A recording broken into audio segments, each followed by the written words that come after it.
On va continuer avec à nouveau Jean-François qui va venir nous parler justement de ce cycle de l'eau, des cycles de l'eau. Donc on pose des questions, les gens se disent, bah, tiens, effectivement, qu'est-ce qu'il y a là derrière? Donc on a vu une vision un petit peu globale et l'intérêt évidemment de bien gérer et de mieux gérer la ressource, la disponibilité. Alors on va continuer à enfoncer des portes ouvertes pour aller de plus en plus évidemment vers des choses précises, concrètes que sont les métiers, les formations associées aux métiers, pour parler, bah, pourquoi pas, d'abord du cycle naturel de l'eau. Alors là je ne vais pas vous faire un cours et on pourrait y passer certainement quelques heures très intéressantes, mais en simplifiant, tout le monde sait que au départ des phénomènes d'évapotranspiration qui peuvent provenir autant de retour vers l'atmosphère de l'eau sur une forêt après la pluie que évidemment des évaporations des océans, eh bien ces eaux évidemment vont se retrouver sous forme de vapeur de l'atmosphère, suivent leur chemin, condensés sous l'influence de phénomènes météorologiques, de précipitations évidemment, sous forme de grêle, de neige, d'eau, de pluie, pour alimenter évidemment classiquement le bassin versant, donc ces zones qui nous entourent, ces terrains qui nous entourent, pour alimenter des lacs, des étangs, des rivières, et pour partie également percoler évidemment, s'infiltrer dans les sols, pour aller justement également remplir ces réserves dont nous parlions initialement, souvenez-vous, hein, quand même, quasiment 30% de cette eau douce est stockée dans ces compartiments-là du cycle de l'eau. Et évidemment, via les sources, les débits de base, tout ça soutient la dynamique des rivières, y compris en période d'étiage, pour se retrouver dans l'océan, et voilà la boucle bouclée. Vous voyez que ça on connaît, c'est très bien, c'est intéressant.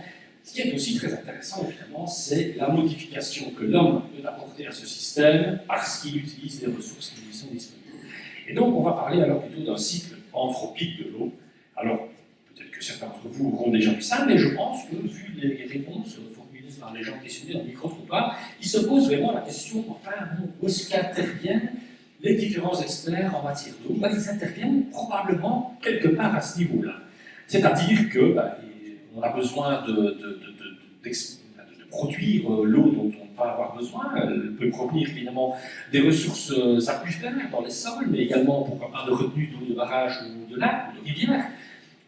Beaucoup de sources en fait, sont exploitées, et évidemment, moyennant l'attention qui doit lui être accordée, injectée évidemment dans un réseau de distribution pour finalement remplir un certain nombre d'usages, tant au niveau domestique, on a parlé là tout à l'heure hein, des usages domestiques qui peuvent varier très fort d'un pays à l'autre, d'une région à l'autre, mais également évidemment des usages municipaux, arrosage de parcs, les bornes d'incendie, les fontaines, etc., ou évidemment des usages agricoles ou industriels, le tout étant évidemment, pour partie, recueilli via des réseaux d'égouttage et amené dans les stations d'épuration pour, moyennant un traitement approprié, être jeté dans nos rivières. Et on voit évidemment ici qu'il y a un cycle légèrement modifié par rapport au cycle naturel de l'eau, qui est le cycle anthropique. Et derrière ce cycle, évidemment, se cache un certain nombre de techniques, de technologies, et implique évidemment une maîtrise technologique, et donc des métiers.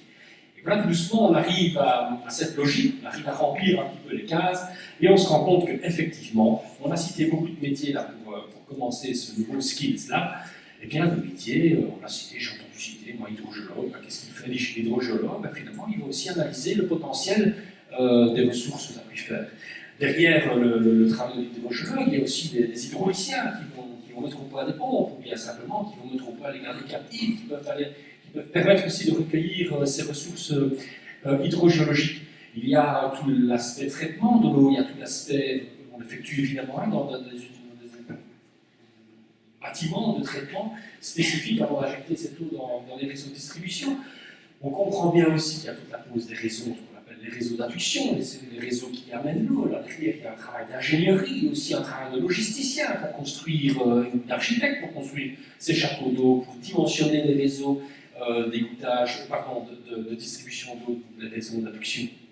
Et derrière ça, évidemment, il y a tous les process industriels qui exploitent, utilisent l'eau sous toutes leurs formes pour participer évidemment à une dynamique industrielle et à une vie économique.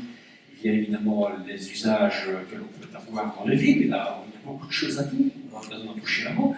Il y a évidemment tout ce qui est pose de réseau d'égouttage et tout ce qui est travail sur les stations d'épuration.